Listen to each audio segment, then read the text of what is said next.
The spark in a crystal hall. The Iron Ark was a monument to peace, or at least the illusion of it, suspended in orbit between the twin moons of Selvarin IV. The crystalline diplomatic station shimmered like a frozen tear in space. Inside its majestic hall of accord, 20 human women moved with quiet purpose beneath floating banners of the Zenith Empire and the Earth Alliance. There were scientists, diplomats, historians, ambassadors of peace, not soldiers. At the center stood Ambassador Leah Martinez, a woman whose calm voice could smooth the most volatile negotiations. "Let us discuss mutual benefit," she said, addressing the high dais where Zenith officials reclined like marble statues. "Shared access to the Marrow Belt's mineral wealth could propel both our peoples." Her words stopped cold, not from hesitation, from something else. The chamber lights snapped to red. A droning tone echoed. The air chilled. The dais dissolved into armored chaos. From the walls emerged Praetorians, tall, impassive enforcers clad in black carapace armor etched with imperial runes. Without a word, they surged forward in perfect synchrony, weapons raised, visors glowing like death itself. Leah raised her hands, voice steady. "What is the meaning of this?" A booming voice replied. "By order of Emperor Talvar IX, you are all detained under suspicion of conspiring against the Empire." Gasps echoed. Dr. Farah Kinte, an exogeologist, clutched her data core and instinctively stepped back, shielding it as if it were a child. A Praetorian seized her by the arm, snapping the device from her hands and tossing it to the floor where it cracked open, scattering shards like broken hope. "This is madness," shouted Professor Nia Ugwale, but the Praetorians only tightened their grips. Within seconds, the 20 women were restrained, escorted out through the Grand Hall under the stunned gaze of delegates from a dozen neutral systems. Hollow reporters captured it all: the shackles, the silence, the confusion. Not one gun was fired. Not one woman resisted. But none of them bowed their heads, either. On the Iron Arca's orbital ring, Captain Aisha Khan watched the incident unfold in silence from the Earth Fleet command post. Her jaw locked, her muscles tensed.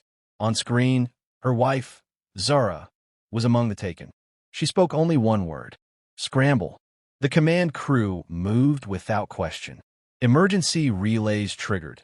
Encrypted messages burst from the comm arrays like flares into the void. Earth would know. Earth would remember.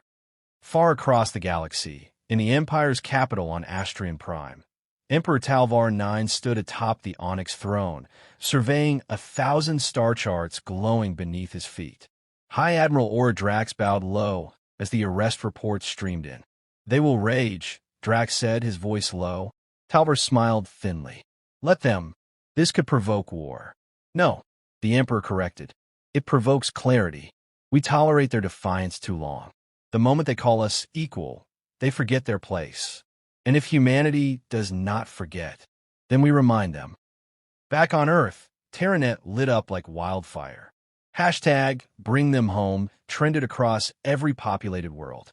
From aspired cities of Luna to the coral towers of New Jakarta, protesters flooded the streets.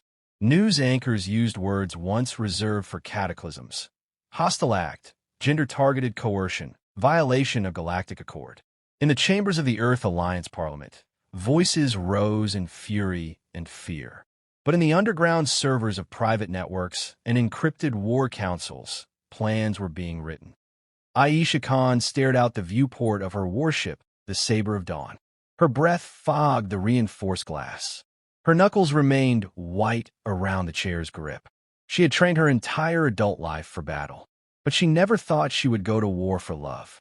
Zara had once asked her what it meant to be human in the galaxy. "Simple," Aisha had said. "We're the ones who protect what's ours, even if we burn for it." In the Black Prism detention facility, carved into an obsidian asteroid in a forgotten star system, Farah Kinte and the others sat behind shimmering force fields, stripped of comms, gear, and legal recourse. But not hope. Farah crouched by the base of the wall, pretending to sleep while observing the cleaning drones moving in and out. Every machine had a pattern. Every lock had a weakness. Every empire had a blind spot. She looked at Zara, who sat across the room, hands clasped in quiet prayer. "I don't know when," Pharaoh whispered, "but they'll come for us." Zara nodded. "And until they do, we endure, and we remember who we are." Captain Aisha Khan paced her command bridge. The countdown ticked. 24 hours. That was the window. She activated her secure channel, voice low but blazing with steel. "To all Earth Fleet commanders, raised to Stage 1 readiness. Begin mobilization procedures. No offensive action until confirmed. But if the Empire does not release them..." She paused. "Then we go in, and we do not stop." The bonfire of resolve. Earth had not been this united in generations. Parliament Hall in New Geneva, with its 100 glass spires and silver domes, vibrated with tension. Delegates from every Earth-allied colony sat in grim silence as Admiral Helena Reyes stood at the center dais, her voice calm but heavy with restrained fury. "They did not target soldiers," she said. "They did not attack our ships. They targeted scientists, teachers, diplomats, mothers, sisters, daughters." She paused, sweeping her eyes across the hall. That was not an act of war. That was a declaration of dominion. The chamber erupted in murmurs. "They think we won't fight for them," Reyes continued. "They think we'll hesitate, that we'll cower under their throne of stars. I say, no more." From Luna to Mars, the vote was unanimous. The War Powers Act passed, empowering the Earth Defense Fleet to use unrestricted force if the detained women were not freed within the remaining 12 hours. The countdown had begun. In low orbit above Mars, inside the fleet flagship Saber of Dawn, Captain Aisha Khan watched Admiral Reyes' speech in silence. When the vote passed, she didn't cheer. She nodded once and turned to her crew. "Begin Operation Maelstrom." Across 100 systems, the gears of war turned. Quantum-synced hacker groups, both sanctioned and rogue, flooded Zenith communication lines. Codenamed Black Echo, these strike teams embedded viruses in the Empire's subspace relays, disabling tracking systems and command relays in targeted sectors. Entire fleets of Imperial corvettes drifted blind in deep space, unable to even signal distress. In the shadows of asteroid belts, stealth frigates unfurled from cryo-sleep like vipers in the dark. Unmanned scout drones, cloaked and silent, mapped enemy supply lines down to the nanosecond. And on distant fringe worlds, old allies stirred. The free clans of Vega sent encrypted messages through back channels. "If they imprison women, tomorrow they'll enslave traitors. We will grant you passage through Vega space." The Arcturian merchant guilds followed suit. "We value profits, but we value daughters more." Even the often silent Han Collective, known for their neutrality, quietly shared long-range sensor intel with Earth Command. Humanity was no longer alone. In the Black Prism, the air was colder than ice, and the lights never dimmed. Dr. Farah Kinte squatted near a janitor drone dock, counting rotations. Every 43 minutes, one of the bots recharged for exactly 6 seconds. In that window, its maintenance port unlocked. She whispered across the cell's comm gap. "Zara, I need a sonic harmonic. Low frequency. Your field." Zara tilted her head. "To what? Disrupt the shield barrier?" "No, just enough to short the security node for 2 minutes. I can route the cleaning bot to loop footage and open the ventilation shaft in cell block Theta." Zara's brow furrowed, then she smiled. "Like we did with the seismic triggers back in Ares base." "Exactly," Farah said, grinning. "But this time the stakes are higher. They weren't just surviving. They were planning." Back on Earth, the media war was well underway. The Zenith Empire had underestimated humanity's culture. Every image of the detained women, every still from that red-lit hall, every frame of shackled hands, was turned into propaganda. Teenagers wrote protest songs. Artists painted murals of Zara praying in a black cell. An anonymous human hacker turned Talvar IX's Imperial Anthem into a viral remix, spliced with whale song, gunfire, and protest chants. It played on Zenith consoles like a phantom. One subtitle said, "You caged the wrong species." In the war room aboard the Saber of Dawn, Aisha stood over a holographic tactical table. To strike the prism, We need three things: a blind spot in their orbital scans, a synchronized breach from the inside, and a fast exfil corridor, she said. Admiral Reyes has greenlit the infiltration teams, her XO confirmed. We have confirmation of sleeper agents near the asteroid. Good, Aisha replied. And if anything goes wrong? She reached out and slid a chess piece, her queen, across the board. Then we go loud. 10 hours remaining. In the Zenith Imperial Palace, High Admiral Drax approached the throne. The humans are mobilizing. Emperor Talvar barely looked up. Of course they are. They're not bluffing. Intel suggests their fleets are coordinating with other species. They're emotional. That's all. They will rage, then negotiate. And when they do, we will remind them that we are the Order. We are the Empire. And they... He stood and raised his scepter. Our guests in our galaxy. But far from the marble throne and its shadows, a silent fleet of 200 Earth warships assembled at the edge of the Andrus expanse. No lights, no signals, just the quiet formation of war. On every bridge, one command rang out at the same time. Stand by. Await the countdown. And aboard the Saber of Dawn, Aisha Khan opened her encrypted terminal. A single video clip played, Zara, laughing under a golden sky back on Earth, wind tossing her hair. She touched the screen. I'm coming. Inferno along the red lattice. The countdown reached 0. In the silent blackness beyond the Andrus expanse, the Earth defense fleet moved. 200 ships ignited their ion drives in unison, blinding white arcs of flame slicing through the void. At the front, the Saber of Dawn led the charge, its hull painted with the words, "For those they stole." Captain Aisha Khan stood at the helm, armor sealed, jaw set. She gave no speech, just a simple nod.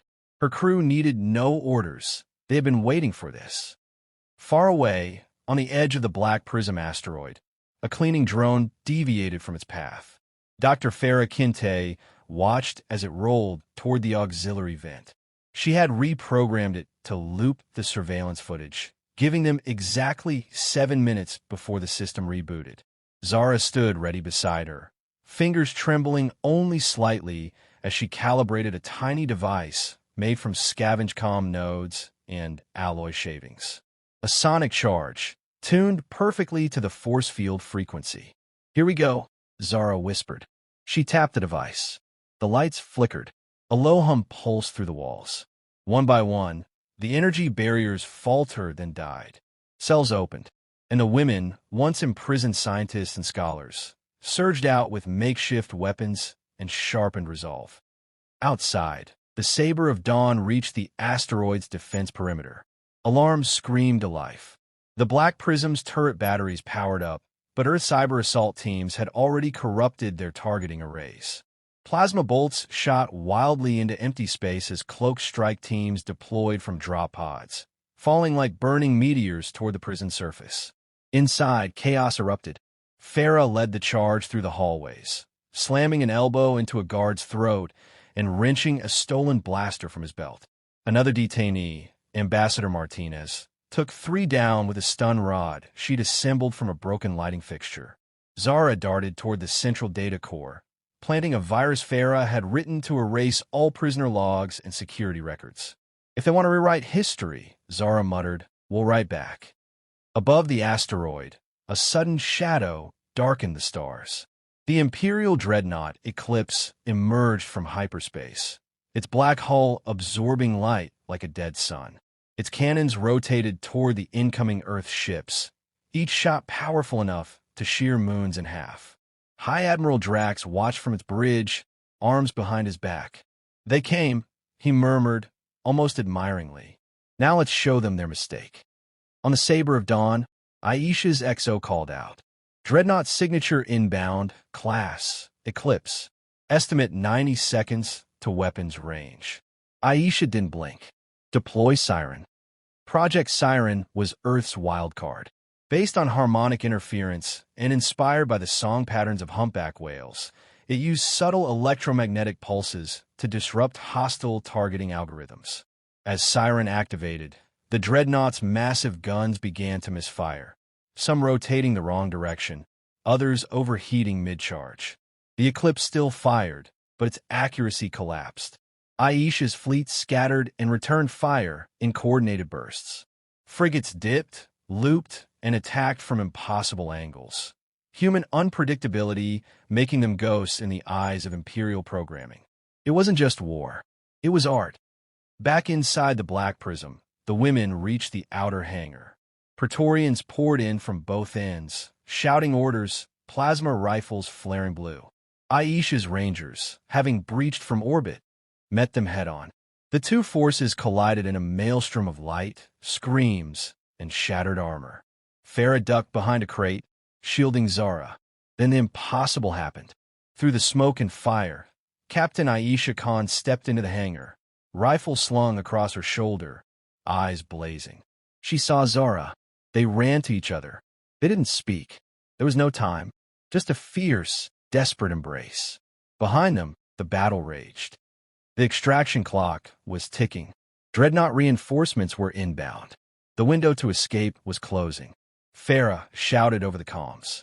"We can breach the lower shaft, then to vacuum and ride the corridor straight to the waiting dropships." "Too dangerous," one ranger replied. Zara looked at Aisha, defiant. "We didn't come all this way to be caged again." Aisha nodded. "Do it." Farah activated the shaft breach. The floor collapsed into the black. Vacuum sucked the air, the fire, and the fear into nothing. The women, tethered to each other by grapples, flew toward salvation. Outside, the final phase unfolded.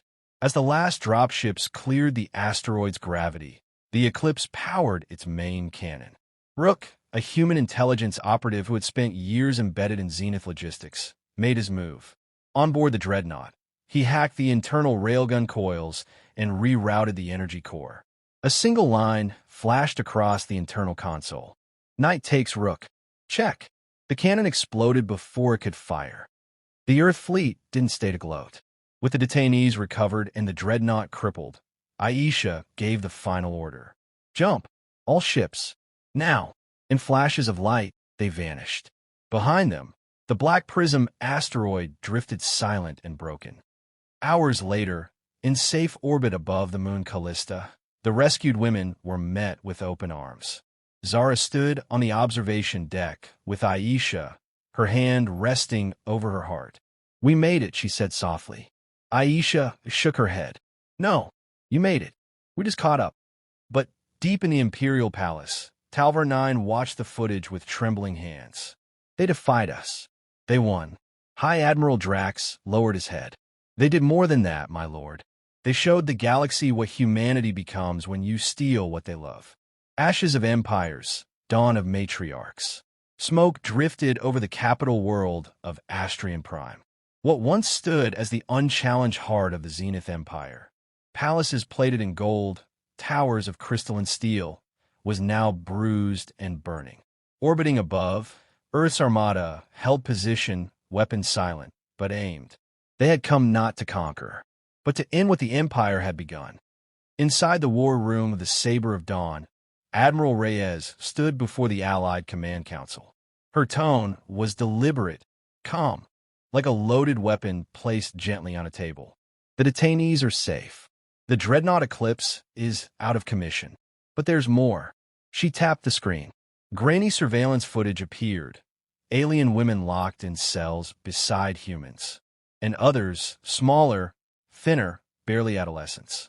"They didn't just take our own," Reyes said grimly. "They've been doing this for years. To other species, anyone who resists.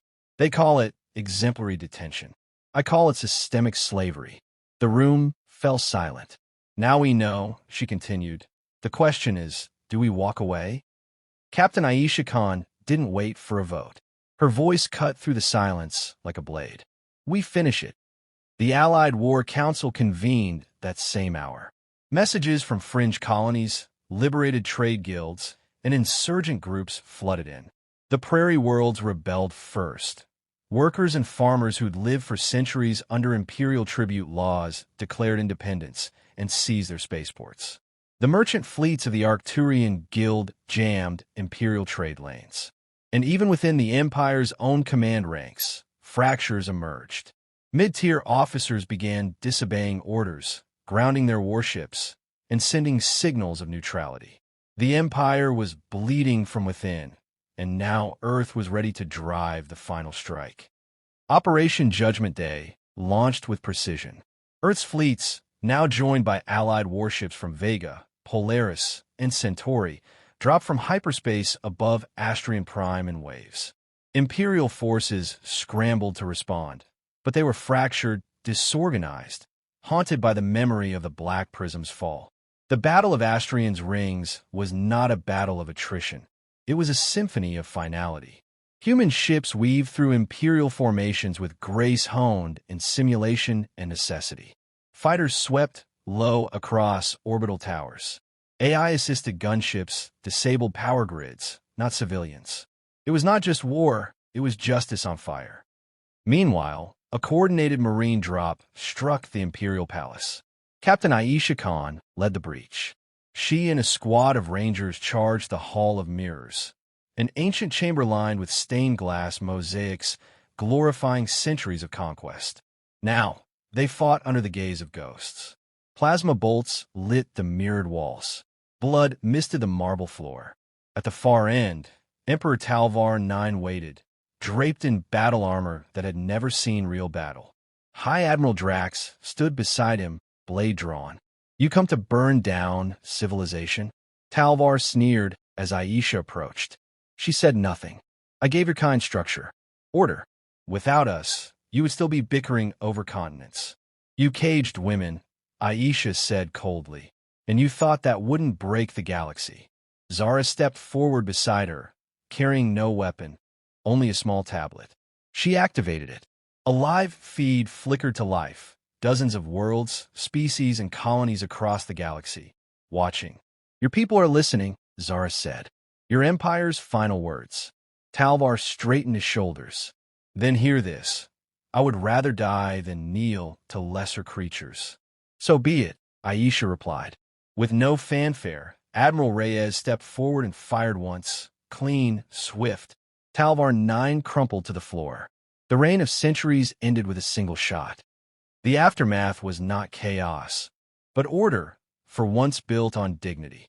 The Provisional Galactic Council was formed, consisting of former detainees, free world delegates, even defected Imperial officers like Praetorian Vraxen, who had testified during the tribunal. They called themselves the Matriarch Coalition, not for gender, but for values. Protection, memory, reckoning. They enshrined a charter. No species shall be silenced. No one shall be detained for defiance alone. In Nairobi orbitals, Earth held its first victory parade. Zara Khan walked hand in hand with Aisha, now no longer captain and prisoner, but survivors, equal and whole. Children tossed petals, bioluminescent nanite blossoms glowing in the twilight. Musicians played not martial anthems, but songs of memory. Aisha paused near a memorial garden, where Zara bent down and planted a single birch sapling. "It's grown from soil I took from the prison floor," Zara whispered. "Let them know we grew something beautiful from their darkness." In the distance, Earth turned slowly, blue and defiant. But far across the stars, on an uncharted moon, in a lab buried beneath volcanic ice, a lone figure in tattered Imperial robes activated a dormant relay. A new signal pulsed into the void, ancient, coded, and full of wrath. The Empire had fallen, but its shadows were just beginning to move again.